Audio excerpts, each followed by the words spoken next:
Con la venia, señor presidente. Señor Torres, a Canarias no se puede ir andando. Tampoco se puede ir en tren. Tampoco se puede ir en coche. ¿Y a Madrid? Parece que sí. Parece que a Madrid se puede venir en tren, en coche, andando. Lo menciono porque ha hecho usted una comparación respecto de los resultados de la lucha contra el coronavirus en el archipiélago canario y en la Comunidad de Madrid. Y por una pura cuestión de metodología. Para hacer una comparación hace falta que los términos sean comparables. La comparabilidad es un requisito para la comparación. Usted no puede comparar coches con zanahorias, porque son términos completamente dispares y la comparación sería un disparate. Comparar un archipiélago insular, ultraperiférico, con la capital de España o la comunidad donde está la capital de España, cuyo tráfico de población es exponencialmente superior, donde la densidad de población es muchísimo mayor, pues es una comparación falaz. Digamos que es una comparación falaz. Me gustaría pedirle una comparación leal, ¿no? Usted ha dicho que Canarias es un caso de éxito, lo ha dicho también el señor González Gracia, en el abordaje de la pandemia. ¿Qué comunidades fueron un fracaso en el abordaje de la pandemia desde su punto de vista? Yo creo que los datos finales de personas ingresadas en UCI, personas que fueron atendidas en las residencias de mayores, personas que fallecieron, están ahí los datos estadísticos. Pero eso es una comparación simplona, si me permite usted la referencia. Comparar datos, habrá que comparar factores como los que he mencionado: densidad poblacional, tráfico de vehículos, accesibilidad, etcétera, etcétera. ¿Ha hecho usted esa reflexión, ese estudio? Indudablemente sí, porque cuando he dado los datos no los doy por habitantes, sino comparado por 100.000 habitantes, son tasas. Y en segundo lugar, hombre, quizás usted desconozca, no lo sé. En Canarias, en un año turístico anterior a la pandemia, llegaban 16 millones de personas. Señor Torres, 100.000 habitantes en Palencia están mucho más separados que 100.000 habitantes en Vallecas. Así que no me sirve. No me sirve. Haga ese ejercicio en algún momento para que, si otra vez tenemos oportunidad de charlar sobre esta cuestión, tengamos efectivamente elementos y perspectiva. Usted fue presidente de la Comunidad Autónoma de Canarias entre julio del 19 y julio del 23. ¿Por qué dejó de serlo en julio del 23? Porque hubo una mayoría parlamentaria que sumó más votos desde que termine que los que teníamos la otra alternativa. Pero diciendo eso, quizás no lo conozca, yo conseguí cerca de 30.000 votos más que los que obtuve 4 años antes, 120.000 votos más, si no me equivoco, que el actual presidente de Canarias, y 100.000 votos más que el vicepresidente del gobierno, lo cual no quita que sean los representantes legítimos. Tuvo usted 22 del escaños gobierno en el año 19 y 19 en el año 23. Ese es el motivo por el cual usted ya no es... Está dando datos incorrectos. No conoce usted lo que es la lista regional. A esos datos súmele usted los votos de la lista regional. Correcto. Bueno, en cualquiera de los casos, la valoración que ha hecho el señor González Gracia de que su gestión de la pandemia fue muy bien valorada por los ciudadanos, habrá que ponerla entre paréntesis. Dígame usted por qué. Porque usted perdió las elecciones. No, yo gané las elecciones. Yo perdí el gobierno. No Estoy utilizando el término de ganar en el sentido sanchiano del término. No, ustedes gana son quien forma de gobierno, decir que el señor quien saca más votos. El señor Feijóo ganó las elecciones y perdió el gobierno. Yo utilizo el diccionario sanchista. No, pero seamos coherentes en las palabras y rigurosos. Nosotros ganamos las elecciones en Canarias y perdimos el gobierno. Pero ganamos las elecciones. Correcto. Entonces usted ganó las elecciones y no gobierna porque no quiso. No, porque yo nunca he dicho tal afirmación. No me ponga en boca mía lo que han dicho otros. En todo caso, que su gestión de la pandemia fuese muy bien valorada por los ciudadanos es algo de lo que los ciudadanos... Perdón, no he oído la broma. Señorías, les pido guarden silencio y al portavoz del grupo Vox... No he oído la broma, luego me la cuentan. Pero al parecer los ciudadanos tienen una opinión distinta porque efectivamente usted ya no es presidente de la Comunidad Canaria. Durante el tiempo que fue presidente de la Comunidad Canaria, ¿cuántos consejeros de sanidad tuvo? De manera ordinaria 2, si no me equivoco, y de manera temporal un tercero. En concreto, durante el año 2020 tuvo usted 3.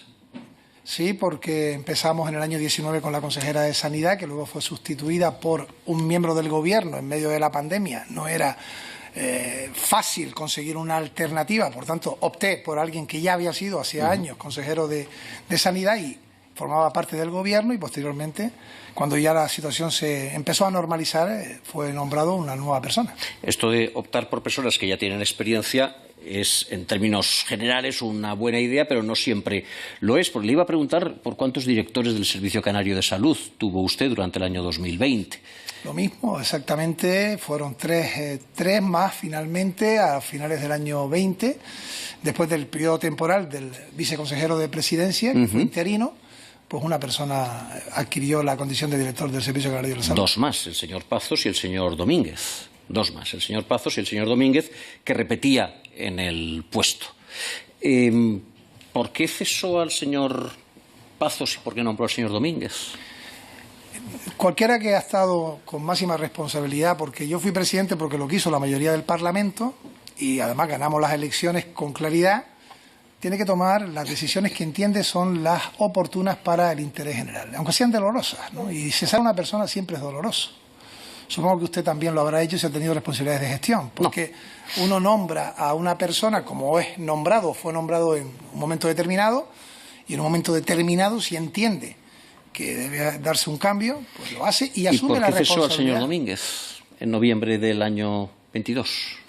Porque ante una serie de circunstancias que fuimos conociendo, perdí la confianza y, por tanto, dejó de estar en el gobierno. Hubo responsabilidad política. Explíqueme esa serie de circunstancias. Estamos en una comisión de investigación, si es usted tan amable. Son de público conocimiento. Estamos en una comisión de investigación. El expediente de la contratación de RR7 y ante cuestiones en las que entendía que había información que desconocía, pues hubo una quiebra de la confianza y dejó de estar en el gobierno. ¿Había información que desconocía?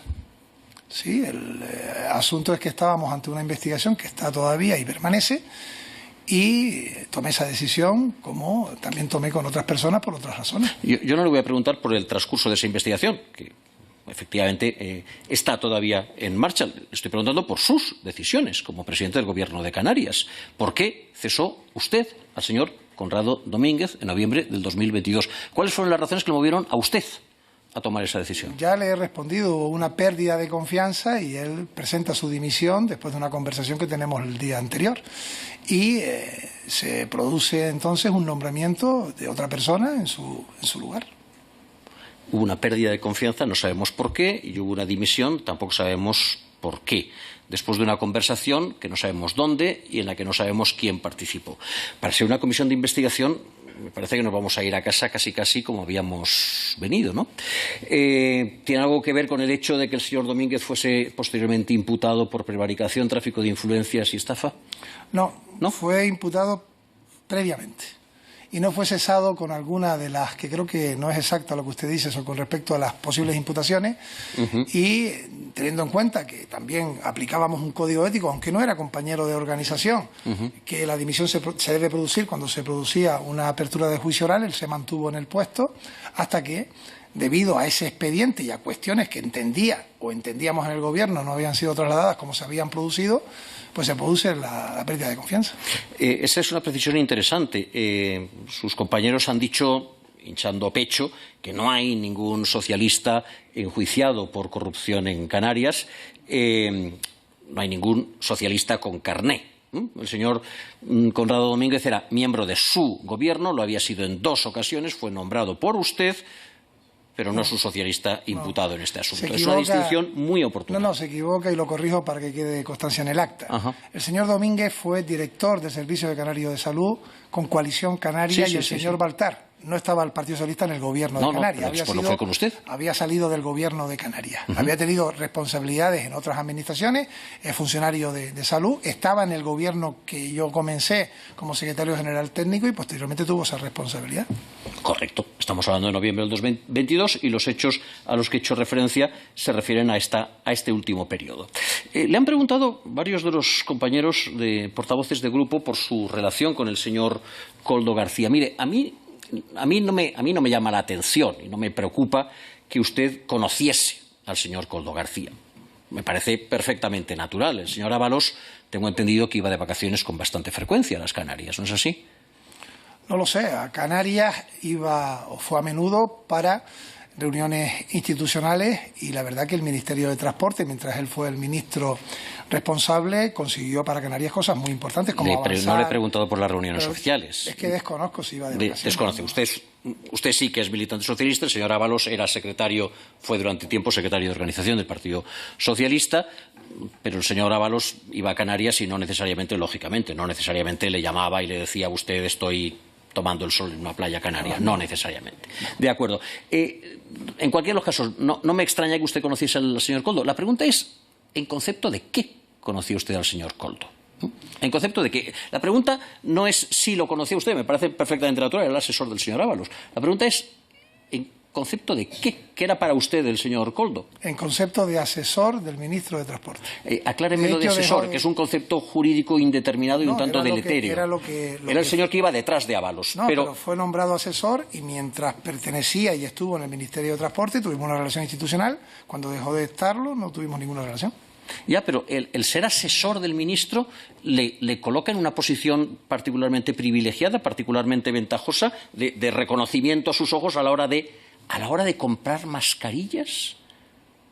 Es que no sé por qué dice usted lo de comprar mascarillas. Yo vuelvo a repetirle, y espero que me escuche, que en ningún caso el señor García ni el señor Ábalos me trasladaron a mí ninguna propuesta de empresa y yo jamás ordené que se contratara a una empresa o no se contratara a otra. Vale, entonces usted conocía al señor Koldo, pero no sabía a qué negocios se dedicaba. Y usted tampoco sabía que se dedicaba al negocio de las mascarillas. Da la casualidad de que ustedes, su gobierno, el día 21, en la noche del 21 al 22 de abril, deciden contratar con la empresa de la cual es el señor Koldo, Factotum, por valor de 2 millones de euros.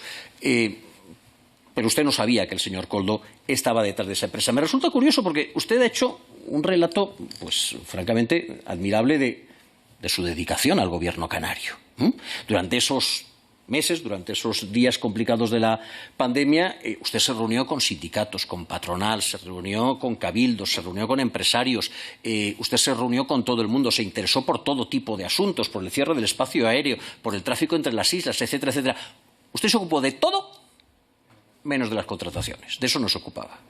Es que los presidentes no nos ocupamos de las contrataciones. Sí, pero usted me ha dicho que no teníamos dinero ni para pagar las nóminas. En cambio, destinábamos 2,75 millones de euros, 6,87 millones de euros y 1,91 millones de euros a comprar mascarillas de unos tunantes, y eso no le generó a usted ni 30 segundos de atención. Usted estaba en todo menos en la contratación de las mascarillas. A pesar de que la contratación de las mascarillas salvaba vidas, a pesar de que la contratación de las mascarillas era fundamental, a pesar de que gracias a esas mascarillas y esas EPIs conseguimos diferenciarnos, marcar distancias, salvar vidas, cosa que no hicieron otras comunidades. Pero de eso tan importante, usted no se ocupaba directamente. Yo me ocupaba, lógicamente, con el consejero y el equipo de intentar conseguir el material preciso para responder a las peticiones que venían de la Consejería de Sanidad, de los gerentes de los hospitales y poder responder a la pandemia. ¿Se ocupaba de conseguir el material o no se ocupaba de conseguir el material? ¿Quién hablaba con las empresas? Estaba la Dirección de Recursos Económicos, que era a través del director del Servicio Canario de Salud, como se vehiculizaban las propuestas, y ahí no entrábamos nosotros. Estábamos para solventar los problemas. Pero le tengo que decir... Usted me está diciendo que en un momento en el... Señor Flores, déjele acabar la comparación. Le corrijo una cuestión sobre el pago de las nóminas para contextualizar lo que he dicho. ¿Lo ha dicho usted? Sí, pero para que me entienda. Los ayuntamientos y los cabildos y el Gobierno de Canarias habíamos aprobado un presupuesto del año 2020. Y ante la situación económica de Canarias había imposibilidad, si no se buscaban recursos económicos que llegaron con los fondos europeos, con adelantar esos fondos para poder trasladarlos a las administraciones locales, para poder pagar las nóminas, los cabildos, los ayuntamientos y las distintas administraciones. Por suerte y por una gestión magnífica, que tengo que decirlo, del Gobierno de España, se consiguieron esos fondos de la Unión Europea. Me parece muy bien, me parece ejemplar que usted estuviese detrás de ese asunto en unas circunstancias también complicadas en ese ámbito. Lo que me sorprende es que usted estuviese detrás de todo menos de esto. Lo que me sorprende es que, siendo tan vital como era para Canarias, como para cualquier otra comunidad autónoma, la adquisición de mascarillas, su gobierno pusiese sobre la mesa 2 millones de euros de la noche a la mañana, 12 y pico millones de euros en el conjunto de la operación con la trama Koldo, y usted no supiese de eso. Es decir, ¿a partir de cuántos millones de euros sus subordinados le dicen, señor presidente, tenemos este asunto. ¿A partir de cuántos millones de euros se toman la libertad de molestarle a usted? No, eso está arreglado, señor Flores. Está arreglado con una cantidad determinada que tiene que darse cuenta el Consejo de Gobierno o aprobarse en el Consejo de Gobierno, de todos los consejos de Gobierno. Estamos en el Congreso de los Diputados, estamos extrayendo responsabilidades políticas, no responsabilidades contables ni responsabilidades jurídicas. Señor Flores, déjele finalizar. Le respondo como estamos es el dialogando muy fluidamente, señor presidente. No se preocupe. Cuando no interrumpe usted, el diálogo es fluido. Deje de interrumpir y seguirá siendo. El señor Torres está encantado de esta conversación. Yo le respondo, déjele que intervenga. le respondo que está todo arreglado, está el portal de transparencia, cuándo hay que dar cuenta al Consejo de Gobierno, cuándo tiene que ser aprobado por el Consejo de Gobierno, no de Canarias, de todos los consejos de Gobierno del conjunto del país. Eso está reglado. Aquí lo que nosotros intentábamos era solventar mascarillas y personal sanitario. Lo que hubiera sido una temeridad, y se lo digo mirándole claramente a los ojos, es que en marzo, abril o mayo, ante una propuesta de llegar en pocos días millones de mascarillas, le hubiésemos dicho que no. Eso sí que era una temeridad. Señor Torres. Eso sí que era en contra de salvar vidas, que por cierto, no se pagaron inmediatamente. Está el expediente, porque lo he estudiado ahora para esta comparecencia, y si no me equivoco, la orden del consejero fue en el mes de junio, no es que se pagara al momento. Pero el material llegó, se comprobó, era apto, se entregaba y salvaba vidas. Y nos hubiese gustado más material en aquello, no nosotros, a todas las comunidades. Deben ir finalizando. Pues termino. Brevemente. Yo también se lo diré mirándole a los ojos, señor Torres. Lo que es una temeridad, lo que fue una temeridad en esas circunstancias es que ustedes confiasen la salud de los ciudadanos de las Islas Canarias a un tipo imputado por corrupción en Angola, a un tipo sospechoso de blanqueo de capitales y de narcotráfico en Algeciras, a un tunante como Koldo García, a una empresa que carecía de la más mínima solvencia, del más mínimo reconocimiento y de la más mínima experiencia en la producción, en el trato o en la entrega de mascarillas. Y el resultado es el que tenemos, que 4 años después tenemos una comisión de investigación para hablar fundamentalmente del caso Koldo y particularmente de la rama canaria del caso Koldo. Eso sí que fue una temeridad. No, nosotros confiamos en los responsables de la sanidad, en los profesionales, en los epidemiólogos, a la gente que sabía de sanidad, que fueron los que nos daban las premisas, las iniciativas, cómo debíamos trabajar, y ahí están los resultados. Hicieron un magnífico trabajo y eso quedará para la historia.